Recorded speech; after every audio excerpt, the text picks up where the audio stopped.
Muy buenas, primer vídeo del año, bienvenidos al ápice de nuevo, antes de nada. Y bueno, llegamos un poquito más tarde de lo que nos hubiese gustado, aunque también hay que decir que tenemos un poco de excusa. Hemos estado trabajando en diferentes novedades, como este nuevo diseño que estoy viendo en pantalla, y estamos preparando contenidos diferentes que cambien un poco la dinámica del canal, que os enganchen un poco más. Así que en definitiva os pedimos un poquito de paciencia y que estéis atentos, porque últimamente el tiempo también lo hemos tenido bastante limitado. Antes de empezar con el propio asunto que teníamos en la miniatura, os quería decir que la calidad del vídeo, perdón, del sonido con la que estoy escuchando el vídeo, ya en los siguientes no va a ser así, porque estoy a espera de un nuevo micrófono que debe solucionar estos problemas. Así que desde aquí os pido mis disculpas por lo que estáis escuchando por vuestros hermosos oídos, ¿vale?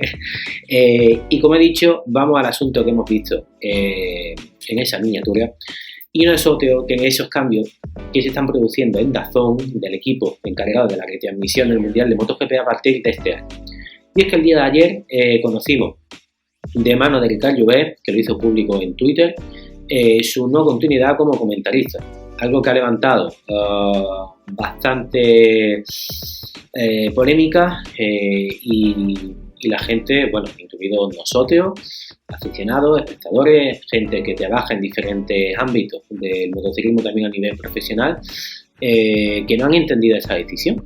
Porque aparte el propio Ricard manifestaba en su tweet que su deseo era el de continuar, cosa que se ve que alguien cargo importante de DAZN, encargado de los contenidos de la plataforma, pues ha decidido rescindir de su servicio, y que alguien con la experiencia, el nivel de conocimiento técnico de Ricard, que ha sido manager de pilotos, de equipo, ex piloto, ex probador, no sé, todo ese largo bagaje, al final hace que a nosotros, a los aficionados, pues nos acerque ese conocimiento, nos haga profundizar más, entender mejor muchas cuestiones a nivel técnico del campeonato, que hacen que den un valor añadido pues significativo, ¿no?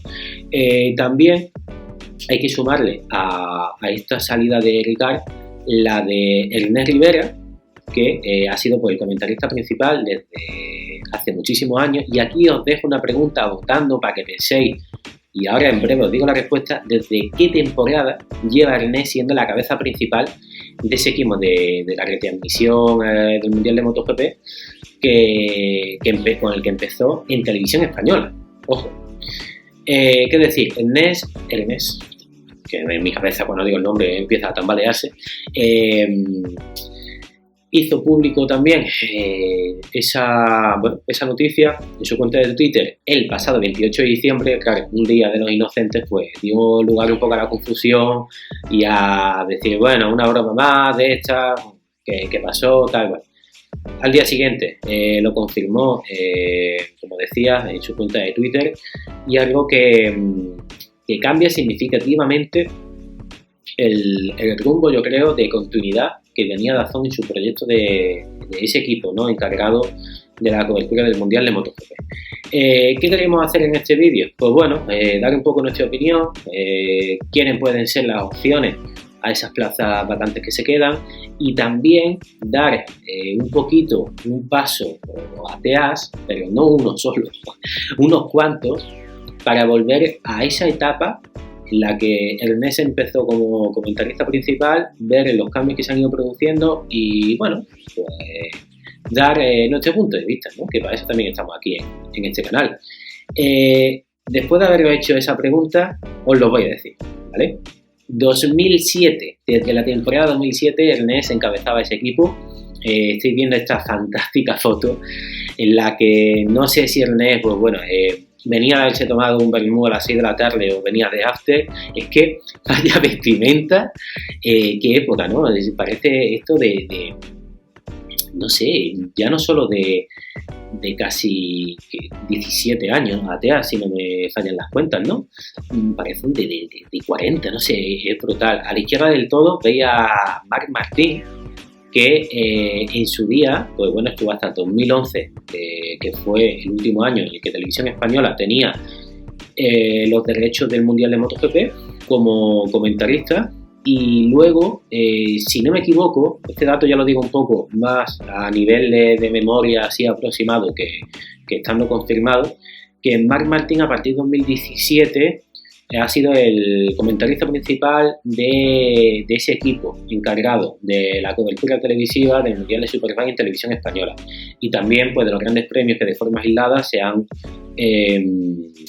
echado en abierto, transmitido en abierto, mejor dicho, también en la 1, bueno, en definitiva la televisión pública española, ¿no?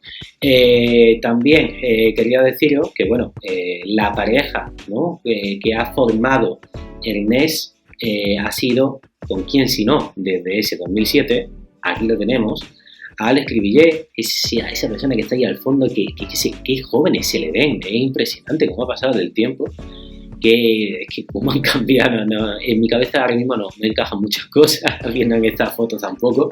Y bueno, no lo hemos sacado en las fotos, pero es que de verdad, para buscar fotos de aquellos años y con un mínimo de calidad se hace bastante complicado. Pues bueno, lógicamente el grandísimo Ángel Nieto y el enorme Denis Noyes, no uno menos que otro, que formaban parte de ese equipo que encabezaba Ernest Rivero, ¿no? También que decir que no podemos olvidar a la gran Izaskun Ruiz, que a partir de estos años empezó a formar parte del equipo, estando presente en el paddock, y es que el nivel que ha dado siempre Izaskun en las retransmisiones, esa información que consigue hablando con los diferentes protagonistas, ¿no?, sean jefes de equipo, sean pilotos, la información de los neumáticos, como no, la verdad que es brutal para quitarse el sombrero, y la constante evolución, ¿no?, que ha tenido Izaskun. Sinceramente, uno de los perfiles que por lo menos desde mi punto de vista más importantes que ha podido tener en las diferentes etapas, pues, de canales, que ahora vamos a ver cómo han sido esos saltos, que han tenido las diferentes plataformas o canales televisivos, ¿vale? También, bueno, lo que decía antes, en 2011 ya se produce esa última etapa, último año, en el que Televisión Española tenía los derechos televisivos del Mundial, se acaba ver el Mundial sin anuncios en la televisión pública, y al año siguiente, es decir, en 2012, pasamos a la etapa Telecinco, a la controvertida, ¿no?, etapa de Mediaset, encabezada con ese comentarista principal, Nico Abad. Luego, a lo largo de los años, hasta que en 2014 vuelve el equipo encabezado por Ernest, y las motos se van a Movistar, a una plataforma de pago. Y bueno, también, no sé si fue hasta 2016, 2015, donde Telecinco, a medida que iban pasando las temporadas, de forma paulatina, cada vez tenían más grandes premios, menos grandes premios en abierto, ¿vale?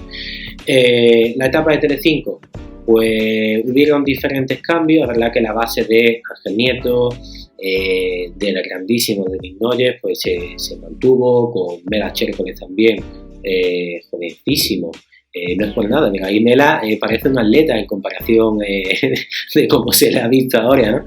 Y bueno, ¿qué decir de Nico Abad? Pues él, yo creo que la ha comentado muchas veces, yo creo que esto ya lo sabemos de sobra. Ahí se le pidió que le diera una emoción mayor a la que se le venía dando por parte del anterior equipo encargado de las retransmisiones del Mundial, y en Mediaset, pues como no, sobrepasaron el límite. El pobre Nico, mi tocayo, pues lo mandaron a un sitio donde no tenía el conocimiento debido, tuvo que aprender a marchas forzadas. Él venía del mundo del fútbol, del mundo de esa emoción desmedida, y eso se notaba. Y la verdad que yo creo, y me meto en ese saco, que muchos los criticamos por aquella época, pero no era nada fácil en el meollo, en esa bola del vorágine del Mundial donde estaba metido. Así que también hay que ser justos, ¿no?, en este sentido. El caso, como decía, que fueron pasando los años, cada vez tuvieron menos grandes premios en abierto por parte de Telecinco, volvían los anuncios, esa famosa mitades de pantallas con anuncios, y ya ni mitades, porque era un cuarto en el que se veía los entrenamientos, los grandes premios, nos enfadábamos, yo le hablaba en arameo a la televisión, y además siendo más chico, bueno, estas cosas de la vida, ¿no? Y el caso que en la siguiente etapa vamos a pasar a esa etapa donde todo el mundo nos encendimos, las motos a partir de este 2014 ya se convirtieron de pago, volvía esa figura de Ernest sustituyendo a Nico Abad con su propio equipo. Y aquí también, cosa que no he dicho por ejemplo antes, vemos aquí a Juan Martínez, que es joven. Los que no lo sigáis en las motos en España o no conozcáis a lo mejor mucho a Juan Martínez, que decir, jefe de dueño, creador, fundador de Andiani MHS, preparador de suspensiones, ha sido jefe de mecánicos en el Mundial, con Nicky Hayden, con Sete Gibernau, bueno, qué bagaje también el de Juan Martínez, ¿no? Y que lo que no había dicho, que se me ha pasado, que ya formaba parte, ¿no? Ya empezó, yo creo que de forma más esporádica y luego de forma paulatina, un poquito más regularmente, en esas coberturas televisivas en televisión española, en esa época que explicaba antes. Luego aquí vemos un jovencísimo también, Carles Pérez, que ahora hablaremos un poquito más adelante de él, a Alberto Puig, que en esa época sí que formaba parte del equipo de Movistar, cuando todavía no formaba, bueno, no era el team manager de Honda, que para aquel entonces era Livio Super en esas temporadas, y Alberto estaba un poco más enfocado en esa parte de la captación de talento en la Asia Talent Cup y bueno, con esas categorías de formación hacia lo que ya venía siendo las etapas primerizas del Mundial, ¿no?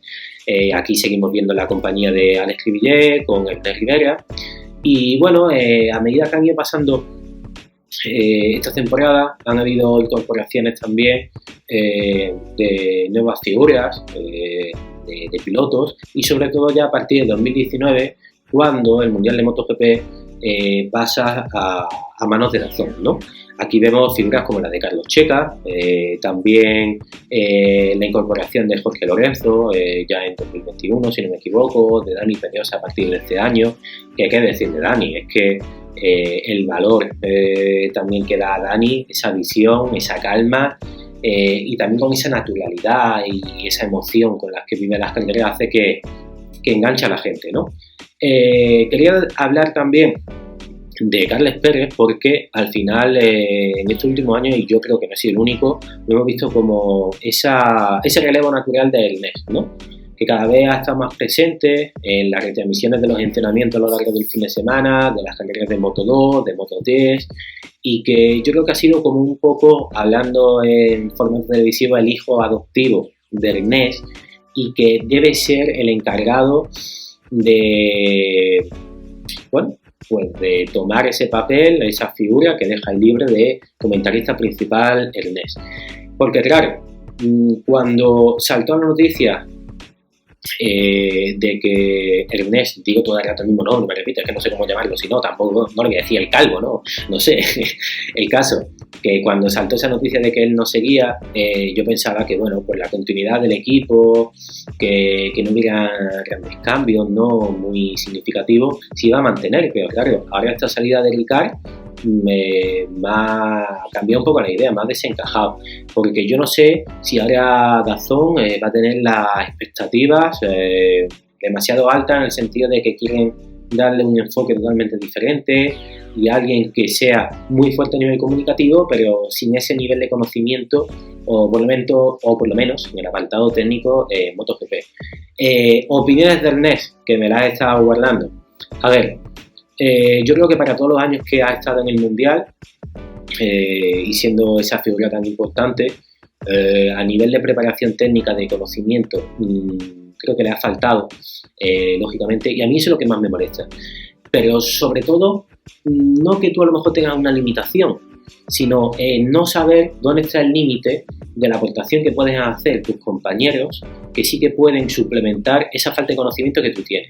Y muchas veces el imponer un conocimiento que tú ya das de por sí, como si fuera de tal forma, cuando tienes otra gente alrededor tuya que van a elevar ese nivel de retransmisión y que tú no le estás dejando hablar en muchos momentos, porque incluso en esta temporada, esta última, hemos visto casos donde Dani estaba hablando y Ernest le cortaba. Y él quería imponer su opinión y Dani no estaba tan, o por no decir, no estaba para nada de acuerdo, ¿no? en esa corriente, por poner un ejemplo y no ir al detalle, al mínimo, ¿no? Entonces, a mí esas cosas me molestan. Yo entiendo que hay una base de aficionados que al final se mantiene, gente que ama este deporte, que le van a tirar una lavadora a la cabeza y cada vez le siguen dando menos cosas, pero seguimos aquí y seguimos consumiéndolo porque es lo que nos apasiona de verdad. Y luego que hay gente nueva a la que tú debes enganchar. Y eso es tal cual. Tenemos que conseguir una nueva masa de aficionados, llegar a más gente. Ya el nivel o los límites que de por sí propugna lo que es la televisión de pago, esta plataforma, porque ya no es televisión, es una plataforma, hace que lógicamente esto se limite mucho. Pero al final yo lo que pido del comentarista principal es que tenga esos conocimientos técnicos mínimos que a partir de ahí permitan crear una base sólida de que pueda dar una opinión contrastada y que también sepa intercalarla con la colaboración de sus diferentes compañeros. Y sobre todo, dándole un toque de emoción que no significa dar voces porque sí o en momentos donde tú crees que la carrera no está muy viva, ponerte a chillar cuando eso el aficionado lo va a percibir así, como digo, ¿no? Desde su casa.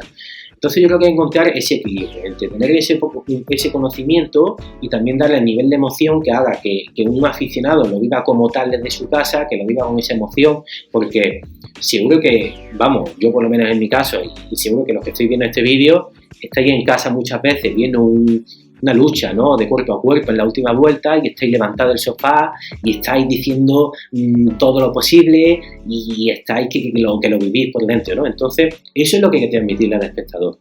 Pero sin descuidar la parte de conocimiento técnico, tampoco pedimos que sea un ingeniero el comentarista principal y que sobre todo que sea imparcial.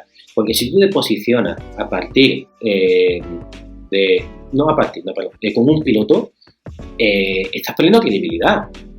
Ahí tiene que haber una imparcialidad, porque yo sinceramente, viendo y siendo seguidor de motociclismo de tantos años, tú puedes tener pilotos que enganchan un poco más, un poco menos contigo, pero al final tú lo que deseas, o por lo menos desde mi punto de vista, es que haya una emoción, ¿no? Un espectáculo y que eso sea lo que te enganche. Y a mí sobre todo me pasa mucho que cuando veas a pilotos en super momento quieres que les vaya mejor, ¿no? O dependiendo del fin de semana, un piloto que se ha mostrado y que no se ha visto a lo largo tanto de la temporada, pero son cosas que tú, estando y siendo el cabecilla, ¿no? De ese equipo de retransmisión, debes naturalizarlas en el sentido de que se noten lo menos posible y no directamente cumplir las directrices que a lo mejor te imponga la plataforma o la cadena, de decir, ¿qué es lo que más vende? Pues sabemos que Márquez va siempre a dar de que hablar y que es, pues, de los pilotos más importantes, el que más títulos tiene, pero necesitamos que haya un límite y no decir, esto le doy mucha importancia, pero si un piloto en la siguiente vuelta vuelve a marcar la vuelta rápida, ni lo menciono casi, ¿no? Entonces esas son las cosas que no sé cómo las veis vosotros, pero que por lo menos desde mi punto de vista, pues sí que las veo de esa forma. Luego, alguien que pueda suplantar la plaza vacante que deja Ricard, pues me parece muy complicado, sinceramente, porque aparte con Ricard, como estamos viendo aquí ahora mismo en esta foto, esta última temporada le han permitido hacer unos programas muy chulos, el manager infiltrado, y que permite que a ese espectador que quiere profundizar un poco más entienda cuál es el avance tecnológico, el avance técnico que es brutal en estos prototipos en el Mundial de MotoGP, y hace que también sea una forma más de enganchar, ¿no? Y creo que al final, lo que decía al principio del vídeo, perdemos un valor añadido brutal. Y por último, para acabar el vídeo, lo que sí quería decir, porque antes de hacer el vídeo en cuestión, leí una entrevista que en 2014 le hicieron a Ernest, ¿no? Pues bueno, de su salto de la televisión pública española a la televisión de pago, las suspicacias que eso estaban generando entre la audiencia, y bueno, y cómo él iba a trasladar su equipo, o por lo menos crear un equipo fuerte, sólido, en el cual a partir de que fueran pasando las temporadas, esa base por lo menos se mantuviese, ¿no? Y decía que, claro, que cuando él quiso traerse gente que venía de la televisión española, como Alex Cribillé, como Izasco Ruiz y demás, deben contar con el beneplácito de Dorna. Y esto lo tenemos que tener muy claro. Al final del campeonato, quién tiene los derechos televisivos, quién es el encargado, quién lo dirige, esto es así. No vamos a empezar con las conspiraciones y las confabulaciones, no. Lo que digo es que al final a quien se le dan los derechos televisivos es una plataforma que debe contar con la aceptación de esa comercializadora del campeonato, y que hay ciertas figuras que a lo mejor se piden, se exigen, que no van a estar en nunca. Porque también cuando estás en una plataforma de este estilo, o por lo menos con los derechos televisivos del Mundial, tú tienes que saber que en ciertos asuntos de críticas al campeonato no vas a poder meterte, y que eso van a ser una de las limitaciones, y que tienes que ser un perfil, dentro de lo que cabe, un poco cómodo en ciertas cuestiones, ¿no? Por lo tanto, no sé qué habrá parecido mi opinión, esta es la mía. Seguro que algún detalle pues me deja por el camino, no os digo que no. Así que nada, espero que esto sea el inicio de un buenísimo año, que nos veamos de forma constante, y que os deseo pues lo mejor, y lo mejor está en este canal. Adiós.